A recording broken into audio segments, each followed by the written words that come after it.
want to 10x my top line. Personally, I don't give a shit about 10xing my top line. I've seen so many businesses explode because that's what they focus on. I want to successfully 10x my bottom line while I'm delighting my customers. That's the formula for long-term success. Hello and welcome to the DTC podcast by Pilot House. I'm Eric, and today we're joined by the OG of DTC, Tom Shipley, the founder and CEO of the game-changing women's hair brand Keranique, as well as by co-founder of Pilot House, Jeff Shannon, and our head of partnerships, Dan Narcia. Now, Tom is the founder of Keranique as well as Atlantic Coast Brands, and he's driven over $1 billion in revenue since 2010. He was an original gangster in the space, pioneering the DTC sort of mentality and tactics that we're all kind of working on today. The use of content, dynamism, and making every day Black Friday. He's now partnered with some of the biggest up-and-coming players in the space, some of the biggest existing players in the space, and I'm just super excited to have him on DTC today to talk about all sorts of things. So welcome, Tom. How you doing? Doing great. It is wonderful to be here. Nice. How are you guys, Jeff and Dan? I'm doing great, man. It's a beautiful day in Victoria. It's sunny. Life is good. Good day at the office. Getting some accounting done. Nice. Yeah, everything's good, man. Excited to be here. Excited to talk to Tom. Very cool. So let's get right into it. Like we sometimes start with origin stories. Sometimes we just jump right into topics. Like, I think just for people's benefit, tell us the sort of high level version of your story in DTC. Okay. And as from, I guess, high level where I am now, CEO of Atlantic Coast Brands. Our largest brand is Keranique. We are the category king in women's hair loss, been for the last decade. And, but it didn't start off this way with everyone. There's always an origin story. Where did it all start? In the middle of college, I decided to take a shift in life and pursue a passion I had. And I actually moved to Israel at the age of 20. I had this crazy idea, since I had mediocre athletic skills and I couldn't speak the language, that I can actually help that country by moving the country, serving the army, and not only that, getting into special forces. But that process changed the way I thought about life and also changed the way I thought about business. It created the foundation, because inevitably, as entrepreneurs, the probability that you can actually grow a brand to 1 million or 10 million or 100 million. We're talking about, and especially sustain it over 5 years, you're going from maybe 3%, 2%, 0.1%, and it just gets, where the normal person would say it is impossible for you to do, or highly unlikely, improbable. As entrepreneurs, our responsibility to shut that out, stay focused on the goal. And that's what I learned at the age of 20 is I knew that the standing army was 170,000 soldiers. I knew that from 170,000, there's 60,000 combat soldiers, of which there are 10,000 people that applied to get into my unit that I wanted to get into. Of the 10,000, they put you through a bunch of tests. They end up, after physical, emotional, technical tests, they end up picking about 500 of us to go through 5 or 6 days of hell to break you in every way and test everything from your integrity, your physical endurance, your mental capability, and other things.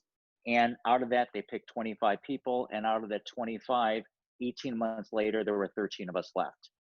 And it was the team that we built and the process that we went through and the philosophies that we picked up by being on a special force team created the foundation of, when I left the Army, everything was possible.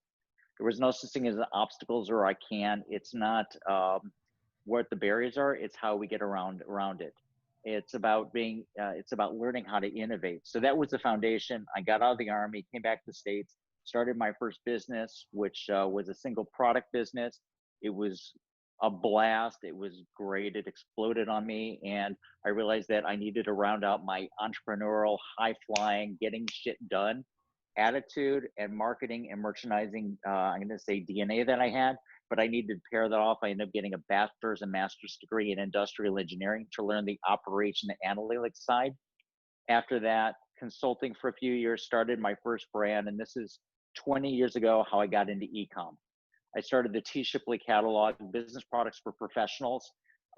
We had a catalog that we mailed out, our e-commerce store, and we were in Sky Mall. Eventually, we grew to about 14 pages in Sky Mall. If you remember the behind the airplane seat, the catalogs that you order from. Okay, and it was just high flying. Did some acquisitions along the way. Some things I learned is you don't need money to do acquisitions, and I did some interesting acquisitions. Sold that business off. Entered my wilderness years again doing consulting and strategic advisory work. And what I loved about that is you get to play in a lot of sandboxes to learn for what is the next thing that I want to do in this next epic chapter. And that was, I met a partner, I met someone who I liked, and we clicked, hit it off, and we had the same vision is, let's take the best things about my prior business, but what prevented it from getting to 100 million?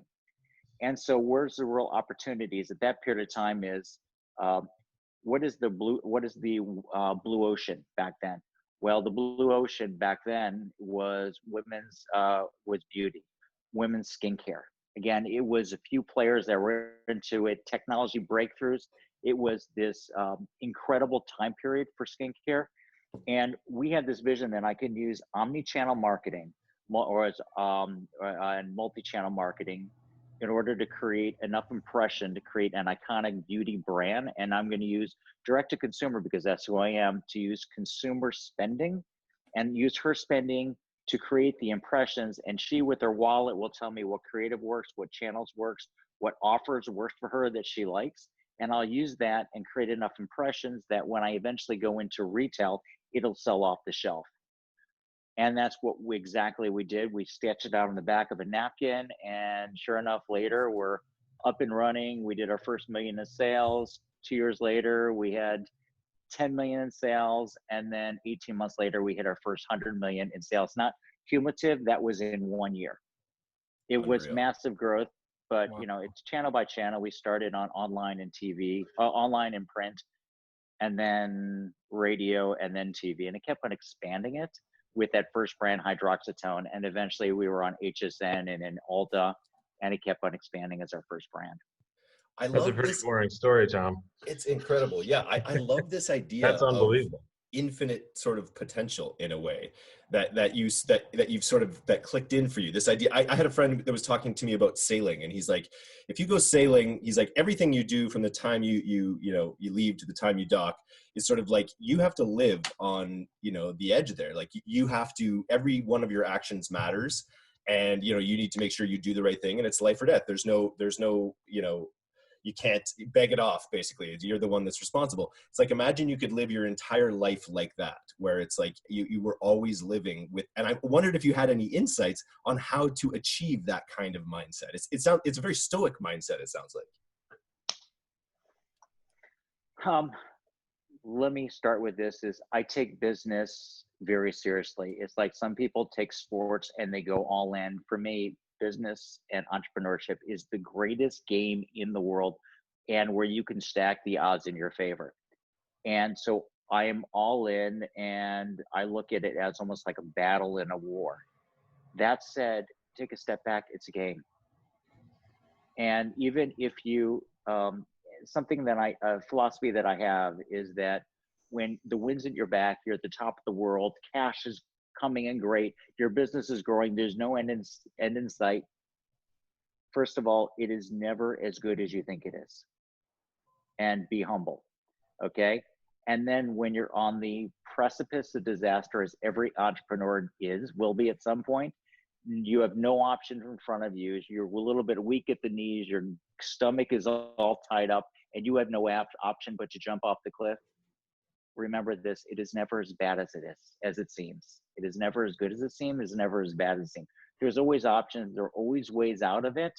And with the matter, and if you take a step back saying, okay, let me just not look at this as life and death, that if I lose everything, so what? I have the knowledge, I can start again.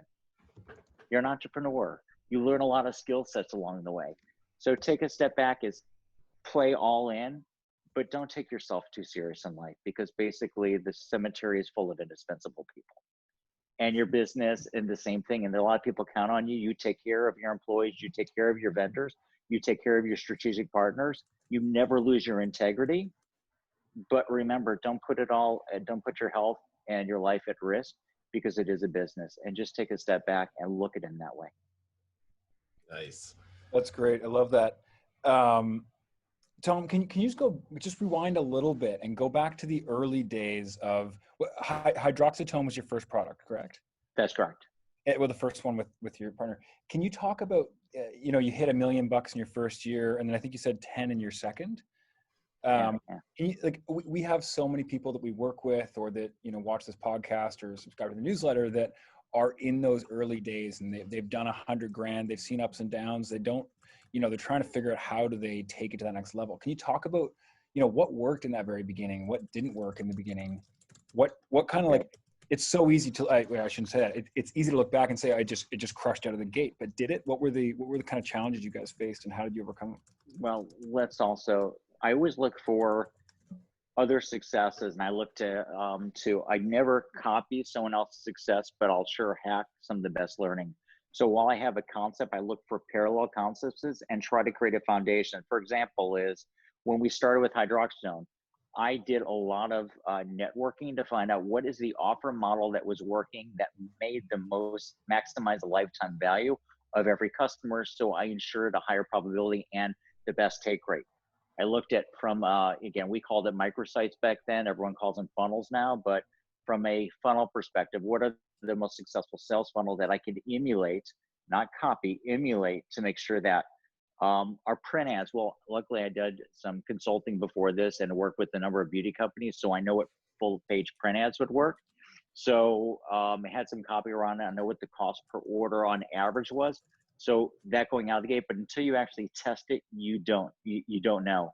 And I start, I say channel by channel, but online and offline always have to go together, because without a digital business, you don't have one. But really we started with one funnel, the main products and the cross-sell funnel. We got that working, and then we expanded to a second product, and then we expanded channel by channel. But until you optimize, you can't expand too fast. And that's really clear and with everyone's business, if they're digital, the question is you start with, if you have a business that has a life to it and has a pulse and you're generating it, have you maximized the lifetime value? I'm not saying that if you're generating $100 per customer, how do you get to 101? Big deal. Okay. Is there a way for you to get 10 or 20 extra dollars there? How do you do that? Because if you can get 20 extra dollars for 20% increase, it changes your allowable from a cost per order perspective, and you can then grow by 30%. Again, the numbers grow very fast by growing your allowable, and focusing on your funnel and your cross sells and your continuity is critical in those first days. So again, it's about focus. If you go too wide, too fast, to me, it's a recipe for disaster. Take what you have, optimize it, and as you're getting close to optimization, then you launch your next channel.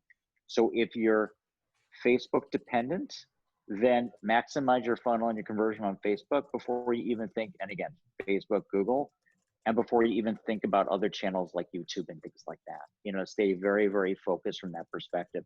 Most of the money I see is lost in the funnel and the cross sells and upsells. And if you're doing inbound phone sales, same thing. Most of the money is lost there or made there. So Tom, sorry, go ahead, Jeff. No, I was just saying that was great. Thank you. So you talked a little bit about the potential for entrepreneurs to lose it all, but the fact that you've built skills over your career, and I think we all have a pretty entrepreneurial spirit, so we've built up skills over the years as well. I'm just wondering, what do you think are the most important that you've learned, or that have given you the highest amount of leverage in your career so far? No, I know my numbers. I'm a numbers guy. I run my numbers before I run an offer model. I run the numbers, even loose ones. I save those, and I look at the assumptions, see how I tested them. Because if you know your numbers and you're monitoring your numbers and what conversion rates are and your average lifetime value, you can quickly either make money and identifying points of leverage. There's some key points of leverage in every business model. And you always have to understand what the key levers are and really focus on that. And only the analytics will get you there. So if I start with, it's about the numbers and know your numbers on there. And if you fly too fast without the numbers, you can lose everything. I've seen it over and over and over again. Yeah, you get, Did yeah, that answer your especially question, in this Eric? business where your bottom line is so much harder to keep a running count of, and your sales have to mature over 30 days. And I think there's a lot of people in these early days, especially, yeah, that have been flying at a loss without realizing it. And what's interesting, what people don't realize is, do you know how to, some people are, and the other thing is, some people are so top line focused. Oh my God, I want to grow I want to 10x my top line. Personally, I don't give a shit about 10xing my top line. I've seen so many businesses explode because that's what they focus on. I want to successfully 10x my bottom line while I'm delighting my customers. That's the formula for long-term success. If you focus on top line, and do you know how to increase your bottom line by 50%? Do tell. Okay. 3 things. If you increase your average order value, if you increase your price by 5%, if you increase your conversion by 5%, if you increase your the repeat order rate by 5%, you'll increase your bottom line by 50%. The math is exponential there. And again, you can play with factors. And some people are so focused on the price. I can't charge anymore. Well, have you tested price on there? Most people don't test price, and yes, you might take a slight hit in conversion, but what dollars drop the bottom line? And I find that so many people there are discounting and either that they have good prices, and then their marketing team convince them to discount because it increased conversion. You have to be very careful about discounts and look what nets to the bottom line. And so it's very simple. It's not that complex to increase your profitability by 25 or even 50%, but it's about price, watching your discount level, increasing your conversion rate, or increasing your repeat customer buying habits. Nice. I'm exactly. glad this is being recorded because I would be taking notes if it wasn't. Tom, with that, I mean, obviously everyone kind of suffers from the same question, which is making money up front versus making money on the LTV. And, you know, if you want to make money on the LTV, you might have to raise money, you have to borrow money, you know, to make that happen. What's the sweet spot for you and your brands and companies that you mentor and work with? Well, I focus on really lifetime value, and lifetime value doesn't mean turns. For example, I can cut my price in half and get more turns, but I'm going to lose all my margin. So I find that optimal increasing lifetime value. If you have a profitable business and it's of any size, you can get capital. Okay. And I'm not talking about equity where you're giving away shares of the business. There's plenty of way of doing cash flow lending, if you have installment plans with your customers, there's receivable lending, there's inventory lending, there's plenty of sources of cash flow lending to help you get by those humps and to be able to grow your business without giving away equity. And so I focus on build a profitable business, prove your business model, and then if capital's holding you down, there's a lot of bulk capital on the marketplace. Find good different sources and partners of capital to deal with.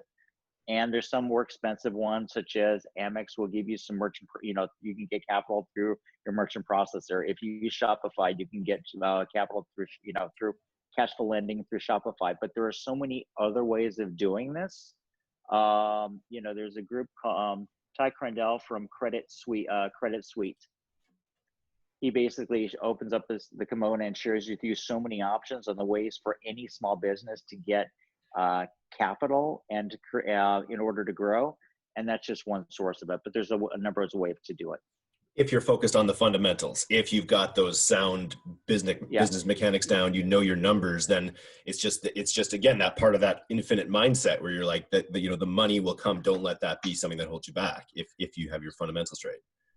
So you're absolutely correct. And it's interesting because I was having a call with a guy who's been struggling to grow his business. He's a friend, he's a PhD, and he's brilliant, and he's been growing his business and his model. And I said, okay, breathe, run me through the numbers. I said, what's your acquisition cost? He ran through that. I looked at his Facebook dashboard with him just to confirm it. Okay, I see that. Now talk to me about your lifetime value. Tell me about the number of people. Again, you have your initial offer. What percent are taking the upsells? Let's look at your actual numbers. What is your actual lifetime value? And it turned out that the reason why he has been growing is he's been underspending. Ultimately, between his initial offer, and he's been focusing on the initial offer and not his big ticket cross-sell offer. But when you combine the two together, he was getting a close to an 8 times ROAS on his spending. Wow. And I went, dude, I said, just spend more. Very simple. And he said, but the cash and cash flow. I said, listen, you have access to cash. So just go all in. Why are you hesitant here? This is where, if I have access to cash and I know that I have a profitable business, I rather invest in myself and my business than I do by putting it in the marketplace or someone else's business, period. Totally. Yeah. Love But it. again, you're right, Eric. You have to know your numbers. You have to know them cold, and you have to watch them, because then the world opens up to you when you really understand the true unit economics of your business. Yeah. Amazing. Just one kind of technical question on the knowing your numbers. What's your kind of general analytics stack you use to do kind of, you're doing, multi-channel, you've got TV, you've got radio, you've got obviously, web traffic. How do you keep track of it all? Here's where I'm spoiled from that perspective is, over the last, I'm going to say over the last 10 years, we've been able to build, I think, one of the most advanced analytics stacks that's out there. So ultimately, all our 15 years ago when we started this business, there was no CRM that we can turn to that was integrated with multi-channel marketing.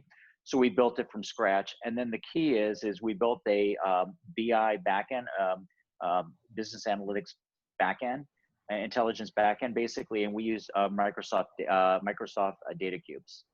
So basically, everything through SQL is going into our data cubes, and therefore, everyone in the company has immediate access through almost like pivot tables to pull whatever numbers. But that's our repository, and over time, so it's more important that you have access to the data, you believe in the data, and you have views that make the data scream out the problems. If anyone who deals in Facebook, and when you look at Ads Manager, it's not the problem of having accurate data. The problem is there's too much data here. It's tough to come up with conclusion. But imagine pulling all that data and GA and your Google Analytics data into one central place, and suddenly it shows you immediately by campaign, creative, any quick view you want on that, immediately what's your profitability levels, what's making money, what's losing money. And so in 10 minutes in the morning, because I have those views that we built, is I just refresh the cube and immediately I can look every single channel, and within 10 minutes, I know exactly the profitability of our business and what are some things that are going right and what things that we need to take immediate action on. And even if you do it manually, and by the way, I prefer that my team build things manually and enter them into spreadsheets manually so they understand the data, because a lot of times what you find is IT people will build this report, or programmers will build this report, and it's garbage. And people are making decisions based on garbage data because it came out of the system, because they don't know their numbers. And therefore, even if you do it manually, take the most important ones and then build it up over time is better than hiring a programmer to get all the data, put it all together in a view that doesn't mean anything. And then your employees also are able to fish for themselves in the case of any, when the chain breaks or whatever, and they're thinking about the data rather than, relying on these systems. Yeah. Right. And the thing I love about having dispersed data where everyone has access to it, and you're constantly then pulling up the views, you're talking about it. And by the way, I'm an open books management guy. I have two different views. We're in a continuity business. So if I go purely from an accounting view, it's very historical, but I also have an accounting view and I have a marketing view. My marketing view says, assuming that all the continuity based on what we're modeling, all the continuity, all the auto ships and the credits come in today based on the dollars I spent today, how much money did I make this week, today, this week, this month, last month? And so I have an up to point view of where it is. And it shows my true profit contribution on a direct to consumer basis by every channel. And I review that every week with my team. The more informed they are, the smarter they are, the smarter the business is, the better decisions people will make. A lot of entrepreneurs, you know, are like this, that these are my numbers and no one can see them. If my employees saw how much money this was, they'll ask for raises. They're going to take advantage. They'll go off and copy my business and leave. And to me that's a very myopic view. And I always say this, if anyone wants to try to copy my business, go for it. Grab my analytics, grab a snapshot of where we am, just go for it. Yeah, you've got a moat. Building businesses are really, really difficult. Yeah. And, you know, some entrepreneurs are, oh my God, I have the world's greatest idea. I don't want to share it. And therefore I'm not going to do anything because I'm afraid to tell anyone about it. Seriously? Okay. Yeah. Building a business is tough and it takes perseverance and fucking tenacity. Just, oh, this isn't a PG rated podcast, is it? No. Okay, I have to mark that it's not for kids every time. So let's make sure we use it. Let's fucking use it. So again, it's about because it's about tenacity, this whole game, and it's about staying, and it's about doing this. It's about your team creating processes and repeatable processes, and really focusing on the details and shaking things up where you're constantly pushing the point of leverage and not letting your team getting comfortable just doing mundane tasks. And the more you can get the right people in your team, the better. Something that we learned, and I learned that the SEALs do the same thing, is in our unit. And one thing that shocked me that decades ago when they actually selected us, who was going to be part of our teams. If you think about a quadrant, I don't have a whiteboard in front of me, but if you think about a quadrant where you think about performance and trust, okay, and an X and a Y axis, okay. So imagine people that are the high performers, superstars, best athletes in the world, but low trust in the team, okay. And you have some people that are so ego-driven, they're incredible, but the team doesn't trust them, okay. There are those people that are low performers, but everyone loves them and trusts them because of their integrity. So what I do is I don't need the top performers in the world, because putting top performers in the world that also have high trust, I rather find people that are pretty good performers. They're all in and their trust, and build a team around trust and trusting people. And because over time, if we build the right environment and we're all learning together, we will crush our competitors. And that's how I look to build a team is trust and integrity with your team is trumps everything. Yes, C players don't make it. B minus players are out the door. They have to be B plus, A plus, or A minus players to play in the sandbox. And the biggest toxic environment are nice people that are B minus players or C players that are nice people. They're dedicated, but they'll crush the soul of every team. But that's just how I look at building a team. But that's why I share my numbers with my team. There's a high level trust. I trust them. They trust me. So it sounds like you kind of subscribe to the philosophy of hire for attitude and train for skill. Is that correct? Yeah. Kinda in certain ways, but you know, if I can bring people in with a fundamental level of skills and experience. But you're right. From one thing is that pedigrees scare the crap out of me. And why I say that, if I have someone who came in from pedigrees from a Fortune 500 company, give me pause. Someone who's been at one or two fast-paced entrepreneurial companies that was part of their success and growth, as well as hopefully some failures along the way, all day long I'll bring them in, because they've been in the environment, they've been experienced, and they've cut their teeth on something. And if I'm bringing someone in for example, I needed someone who was a superstar at Google Analytics and just knew that cold analytics, tagging, and everything we needed to do. And he was a media buyer and had a good background overall in digital. Well, he turned out attitude and all heart he was in, and plus his background on skill sets were so great that immediately first day in the door is he brought the IQ of the team up, digital IQ of the team up. And then over time, his hunger for learning had drove him to where now he's our director of digital. I didn't hire him for that purpose, but it's a question of, but he had the core competency. If he would have come in with no background whatsoever in digital, it would have been a long learning curve for me to teach him everything he knew about tech stacks in order to be successful. So again, looking for those middle quadrants where you can find people that have some experience that can be You're molded. 100%. And it's been crazy. Like, to speak from experience here with Pilot House, we've grown, a lot. We're pushing. Are we pushing 50 now? 45 people. 45 people, and that's and I was Wow. 18 at the start of quarantine. Yeah, Wow. I was crazy. employee So it's number 19, I think. And it's 3 just, months ago. for me, to see the team that we've assembled here, mostly in Victoria, BC, of these like young hustlers, and how bought in they've become to these systems. And I think Jeff, like, I think the founders of Pilot House could really teach a mastermind a little bit on just how to instill that. And I've heard you talk about it as well, Tom, just about how to sort of instill that kind of following and passion in your team. And does it just come down to being transparent and being good at shit? Okay, first of all, everyone needs a vision they can believe in. People will walk the desert just to find it again. So people understand, having everyone aligned, here's the long-term goal, here's our customers, and putting importance on our customers. So having that shared vision is very important. Having alignment to what you give them to do, and trust. And also the other thing I found is that appreciation and value is so much more important than money. We financially take care of our people, but the thing that employees in your team have to have is appreciation and value, not only from you, a culture across the board.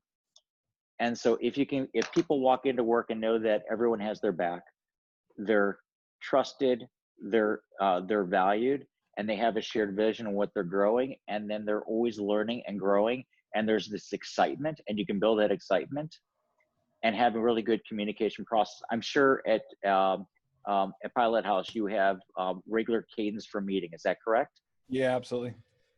We also, the thing I was just noticing yesterday, it was just in one day, we had over 3,000 Slack messages. Okay.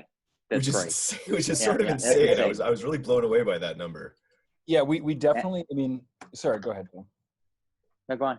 I was going to say, our teams sort of meet organically on their own cadence. It's sort of like we have pods assigned at different things, and there really is an organic cadence to the way they set up their meetings, it feels like. Yeah, we give people a lot of autonomy, and I think that's super important. And what you said about trust is absolutely, crucial, I think, for growing a business. We bring people in that don't need to be told what to do.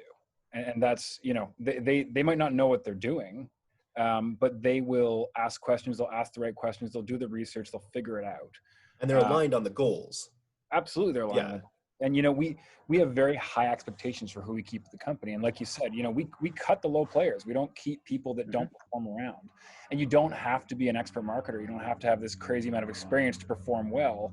You just need to be able to get in there and make stuff happen, which is, it's honestly not the easiest skill to find, is finding people that we hire for entrepreneurs, really. That's a big part of it. And it's interesting when someone has that entrepreneurial mindset, and again, people can have an entrepreneurial mindset without the desire to take that entrepreneurial risk. And I'll give an example. We hired someone over a year ago to take over our Amazon business.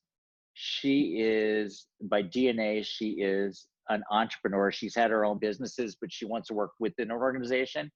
And she shows up to battle every day. She's all in as a matter of pride, and she just wants to win. And she'll figure out a way to win every day on Amazon as we grow our business. Because again, we had a very small Amazon business, small part of our business. Now it's nice, it's growing fast to it's at 7.5 million now.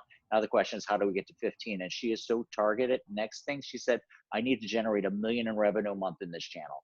And she is pulling out all stops to make it happen by hiring the right person who has an entrepreneurial mindset and loves to work well in a team. It's everything. Yeah, and a lot of people tend to stay away from the entrepreneurial because they don't want them to come in and leave, right, and go start their own thing. But the way we look at it is that, bring them in, come in, they're gonna, like you said, it's not the right time for them to start their own business or whatever. Bring them in, we can utilize that amazing entrepreneurial skill that people have. And then when they're ready to move on, we can partner with them on something else. We can keep in that we can stay in that relationship. And that's what really excites me long-term with Pilot House, is taking these people, these entrepreneurial people and helping them on that next leg of their journey. Hello, DTC podcast. You're so right.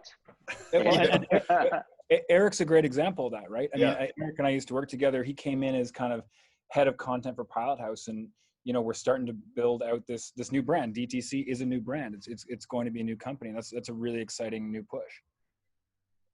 And you got it. It's as I view, and also as a leader and a CEO, ultimately, or even as a human being, what is your goals in life? What really drives you? For me, is I always feel it's not the person that has the most money when they die wins. It's who had the biggest impact on people's lives in a positive way. So all my people will come into my life as a company. They're not signing a lifetime contract. Is my value is you give to me all in, I'll give to you all in. So when you leave here, you're going to leave at a different level. We might partner on something, or you're going to go create this incredible opportunity somewhere else, or create your own business. It really doesn't matter. It's all part of the journey. If you jump into our boat for this journey, I have responsibility for you, and just like you have for me. And if you can have that impact on your team, it's beautiful. And like DTC, the space in general is just, it's funny. We maintain all these relationships with the other agencies in the space and lots of the brands. And it's a really interesting environment in terms of competition because, as an agency specifically, because there are people getting into this space from all sides. The biggest companies in the world are really putting way more focus on this. Right. We took a meeting with Unilever this week, which was amazing. It's really, it's a really great space to be in.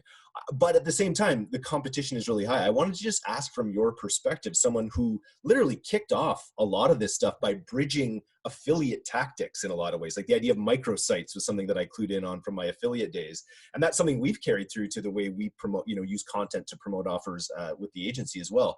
But I wanted to ask, what do you see as the blue ocean at this time? How do you see the ocean in general in D2C in terms of like what phase we're at and what's the way you see it going? There's a lot there.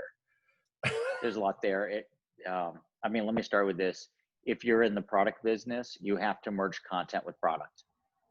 That is the biggest blue ocean. That is the most difficult thing for anyone to do. So if you can figure out how to merge it and create content your customer wants, and merge it, your value proposition changes, your indoctrination into your community changes, and building authentic brands that last, that can scale, and that have that stickiness from a reorder rate. So to me, that is that blue ocean. Yes. And yes, there's a lot of channels, and yes, I'm all in YouTube right now, again, because we're hitting some caps with how much we can grow Facebook, but we're all into YouTube. And again, there's other channels, TikTok and Snap are still good channel, and TikTok, there's opportunities there. That's only the beginning, but I'm not really focused on the channels. There'll always be new channels. It's how you communicate in your relationship with your customers. That keeps them engaged. That keeps them engaged with you when you don't always have to pay for it. That's the beauty of it, right? That's exactly it. Can you give, Tom, could you give any examples of something that's worked well for you in terms of the merging the content with the product? Because I know, like you said, people always have trouble with this. I'd love to hear kind of what you guys have done on your end to try and solve that. Our success in this space, and I say what's the blue ocean is, I'm going to say is that we are very early on this as far to figure it out. And so we've had limited success, except for, yes, the content we send out on we're making nice investments in our organic social to get good communication and good education from us, as well as our emails. But I'm thinking about things at doing things at a different level. Is what different type of content could I potentially even sell to her, which meets some other needs? If we're the champions of, we're the hair regrowth experts and champions of self-esteem as we expand our brand. So what can I do from a self-esteem perspective from her? What can I do from confidence program? What other curriculum can I do that has this intangible value where she feels is better about the brand and about Keranique, that, wow, Keranique changed my life, for example. And what content can I do? Can I either sell to her, or I give her, or it's a free gift with purchase, or it's an app that enhances her life that has this intangible benefit that creates that stickiness with your customer. One things I'm looking at is can I create one things we're looking at is a 5-day challenge. and the 5-day challenge would turn into a webinar program or course that I can sell to her. Again, it's all increasing the dimension of her life. And then the upper level of that funnel would be we were talking about it for this year, COVID threw this off, is the upper level of that funnel would be a Keranique Women's Summit in New York City. Cool. Yes, we're going to do a lot of physical things and, have their makeup and their hair and other things, but it's about bringing empowering, powerful women to talk to her. Again, but that's the upper level of that I'm going to say of that funnel, as far as we look at different levels and escalation ladders. But the higher up she goes in that ladder, the more stickiness she's going to have with our brand, as well as we're making more money along the way. I love that so much. But that's just an example. Yeah, no, I love that. It reminds me of Lululemon, which is actually a good old West Coast Canadian brand, at least used to be. And they run these running events called Seawees. And they're pretty big in Vancouver. I know they've got one, I think, in New York and I think in Europe. But they're these massive music festival type running events, and they get thousands and thousands of people going. They have custom shorts and custom shirts that you can only get there. And I've talked to someone that was working at Lulu, and the amount of merchandise they sell just because of that summit, the custom gear they sell, and the feeling that people get that they go and take part in this exclusive event it's irreplaceable. You can't beat that. And it's a really cool example of someone kind of mixing that content with their product sales, their core product sales. Have you done a podcast, Tom? Or thought of a podcast for the brand? I recently had someone on that was just saying that the podcast is like the railroad tracks for your content in a way. I thought that was an interesting analogy. The answer is yes, we have. But again, everything is about priorities, and we have a lot of other things in the pipeline for priorities. Yeah. And the answer that's beautiful. And again, for Keranique, we're a women's brand. We also, again, we don't have the person that I can leave as that hero spokesperson yet, which is essential for the next part of my brand evolution, is bringing that person in that could be the face on Facebook, Facebook stories, lead the podcast, and be that true voice of the brand that she can relate to, understanding who our demographic is. Like Cindy Joseph for Boom, right? Yes, with Ezra Firestone, exactly, right? 100%. You got it. Yeah, well, and that's got to happen organically, I imagine, too. That's someone, will bubble into your life when there's time for that. That's it. Well, we're searching and we're seeding a lot. So nice. It has to be real. She has to have a real story with Keranique. Yeah. Nice. Well, we're almost out of time here, but there's a bunch of other stuff that we would love to ping you on. Anything from you, Dan? Yeah, actually. So I have heard you talk about red ocean, blue ocean, and you said that the big blue ocean is obviously content right now. What other big growth opportunities do you see in 2020? And sort of tangentially to that, are any of them kind of driven by what has been happening with COVID and sort of the just rising tide of e-com? Okay, so let me put it this way: is there's let me start. And every business is a little bit different. So the world has changed because of COVID. Demands have changed. Product desires have changed. So there's nothing better that can grow a business than a hot product. Okay, and then putting an offer and a story behind it. And again, and the other thing is, I'll share with you, is it is not good enough for you to find a great product. A great product without a story is not a product. Okay, so if you have to always say is, wow, because I have I developed a new type of plastic that creates the best type of bottles. Who cares? There has to be a great story behind it, and then you can create that relevance to it. But finding a product with a great story is a way to really grow a brand, and the consumer behavior is shifting, and understanding the way he and she is, when the way they are buying is different, what they need, what they're consuming is different. So really understanding what that is and pivoting a little bit and creating your unique vehicle that you can tell a new story about is really an opportunity about it. Yes, I'm always looking for ways to find different channels with underpriced attention. It's the reason why at one time we were the third largest radio advertiser in the United States, and now we're not on radio, because as far as underpriced attention, that was it for a long period of time for us. Same thing with print advertising, underpriced attention. Now it just doesn't convert as well. So it's not, I can make any channel work if it's cheap enough. And where is it big enough as far as a marketplace? And so I'm always looking for different channels. Like I think it's YouTube right now that's underpriced from an attention perspective, but it's not enough to just go into channels. The question is what are you changing in your model? Is it a product and an offer and a story? Well, I love that. I love new offers, products, and stories. It's been game changing for my business. Whenever we're having a dip, if I want to get the next level of growth, it's always been because I've been able to merge product, offer, story together, and that created the next opportunity for growth. Let me share this, that this is really important. If I have a choice between launching a business from scratch or buying a business, I will choose to buy a brand, buy a business all day long than launching something from scratch. And you do not need money to buy a brand. You do not need money to buy a business. You can do it always with money, with no money out of pocket. Doesn't mean you're not paying for it. It just means that you're just not using your own money. You have to be smart. I remember twice my businesses over the last 20 years had some challenges. I had no choice, and I found an acquisition opportunity that drove in cash flow, plus it had some other strategic benefits, and I got money because they were cash flow positive. I was able to bring in money to buy them, and it was transformational to my business. How did I grow hydroxytone from where it was from $1 million to $100 million in such a short time frame? We bought a business that had positive cash flow. It had a number of products to it, but it had the infrastructure they were able to leverage, put hydroxytone onto, and then it was like kerosene. We just throw in a match and blew up. Same thing. There were some economic things that help in that area, but it's done several times. So whatever you can do, and remember that entrepreneurs typically do not make their money along the way with their businesses. They make money to sell businesses.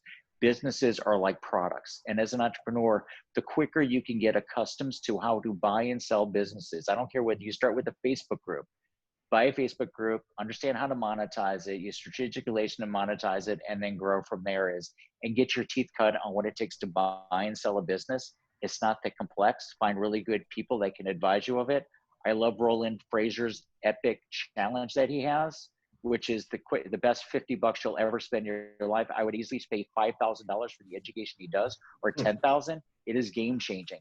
Okay. And then he has his program, his 8-week programs accelerated that he does afterwards, which will walk you through how you buy your first business or your next business, or even a seasoned veteran like me. I can't tell you, he has a list now that's 255 ways, sources of funds to buy a business as part of it. So again, it's a little hack that I have, but I'm all in right now and that's why the next business I have is all about doing roll-ups. And that's Atlantic Coast Brands? We're not. Or is this something you can't talk about quite yet? It's ready. It's something I've been working on, and I can't talk about it yet. Well, this podcast won't be out for 3 weeks, just so you know. We're not live currently, but yeah, no worries. We didn't sign NDAs, so maybe we can leave that there. We can talk about it another time, but there's always question is what's the next $1 billion opportunity, and that's what I'm focusing on. And remember, it's all zeros. Everything is scary. Everything is difficult. If I'm going and I start from scratch with nothing behind me, try to figure out a business to get to the first million. It's a step ladder that I need to get to. It's just as intimidating as 10 million, 100 million. They're just zeros. It's having the fundamentals of good business. It really doesn't matter. And that drive to put 1 foot ahead, not look at it from the outside in. I think that's something I see as a theme with how you talk. It's like from the outside in, it's impossible. From the outside in, the numbers make it look impossible. But from the inside out, the next step isn't impossible, and the next step after that isn't impossible. And so you just if you focus on that in the now, it seems like that's the hack there. Okay. I'll tell you what. Let me just finish with one final story. It was one of my favorite. I love the theme of the movie, which is with Matt Damon and Martian, right? Yep. Where as he talks about the end, they said, "Well, what happened? All hope was lost." He said, if you identify the biggest problem, or as I call it, the domino, the biggest problem that's right in front of you, and you focus on, you know what the end goal is, you're very clear, but you focus on that next biggest obstacle and you knock that down. And then you focus all your resources, the next one, you knock that down. Pretty soon you're going to get home. Pretty soon you're going to grow your business. You're going to scale it. You're going to sell your business. It's focusing on that next one. And when all the chips are down and things are all lost, all you need is a plan that's impossible enough to be possible. That's all you need. And it's happened, all the seasoned entrepreneurs, it's all happened to us. Everyone around us said, give up, you're done, okay? But there's something that's inherent in us, the entrepreneurs that have a DNA as an entrepreneur, is we don't quit. And we figure out a way. And there's an expression in Hebrew, which is, I'll translate it. I will